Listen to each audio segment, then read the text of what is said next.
My name's Cameron Young and I'm the MD at Farmbot. I missed the speed dating revolution, so I think this is as close as I'll ever get. Quick thank you to MLA and Darren at Koowarra for the opportunity to install our monitors, and certainly to the MLA for the opportunity to present to you all today.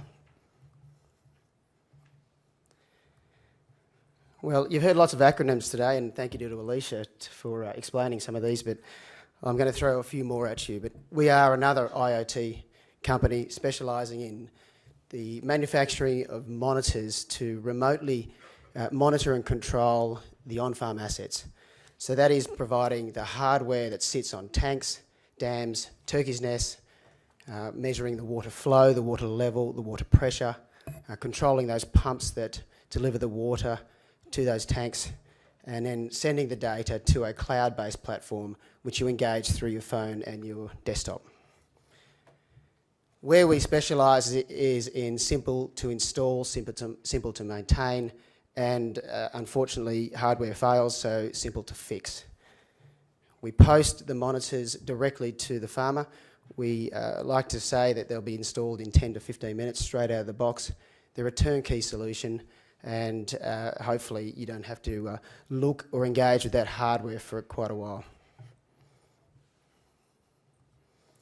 So this is a problem that many of our customers face, our potential customers face, in managing their on-farm assets. It's not just going around visually inspecting their tanks to make sure there is enough water for their livestock, but it's also checking the pumps are working, the pipes aren't cracked, and the cattle have water in the trough. It's costly, it's time-consuming, and we think there are other more beneficial tasks that a farmer or the ringers should be performing.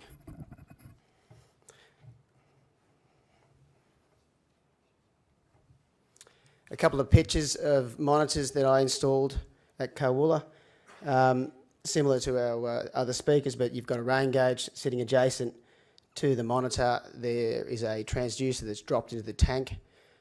We drill a 30mm hole directly under the monitor, throw the probe in. There's 5.7 metres of cable.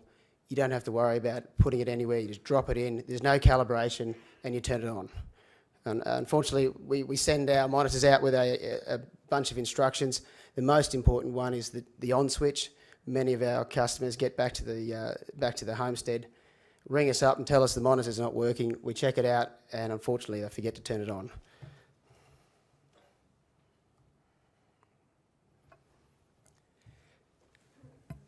Quick snapshot of where our monitors are embedded around Australia. Many are in the remotest part of Australia, but we do have a concentration of monitors down the east coast in the 3G, 4G areas. As been spoken about 70% of Australia's landmass is not covered by a Telstra network. And that's not going to change for quite some time. We do have the acronym of the LoRa solutions out there. It's another telco protocol. But ultimately, what we're doing is those monitors are solving a problem. What network we transfer that data over, be it direct to satellite or a 3G or 4G network, or indeed a LoRa, LoRa 1, it's irrelevant for us. It's about solving the problem over the most appropriate telco platform. All right, this is the. I didn't get a chance yesterday to briefly go into the portal or the user interface. I'll do that now because I think it's beneficial. This is the front screen, the home page that when Darren logs onto for the two monitors we have installed, he will open up and see the two monitors. I'll go into this particular monitor, and it is a fairly detailed chart of the water levels in this tank. You can truncate the viewer days, look at percentages, do all sorts of things. From this screen, Darren's able to change the alert levels that he receives, so he can set it at 50% to receive a text or email message above a certain level or below a certain level, and he can change other personal details.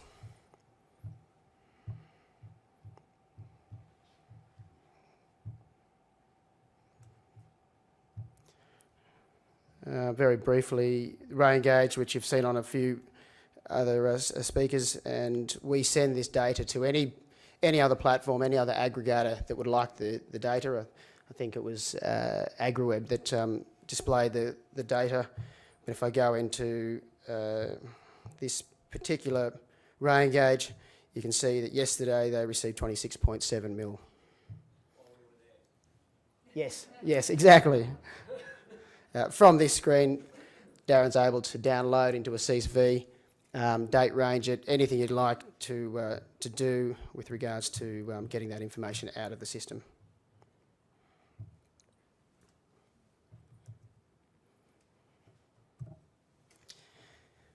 I threw this screen up yesterday, but I do provide it in all the presentations I give, because looking at technology plays without looking at the cost benefit, or what we consider to be the ROI, the return on investment, for us doesn't make sense.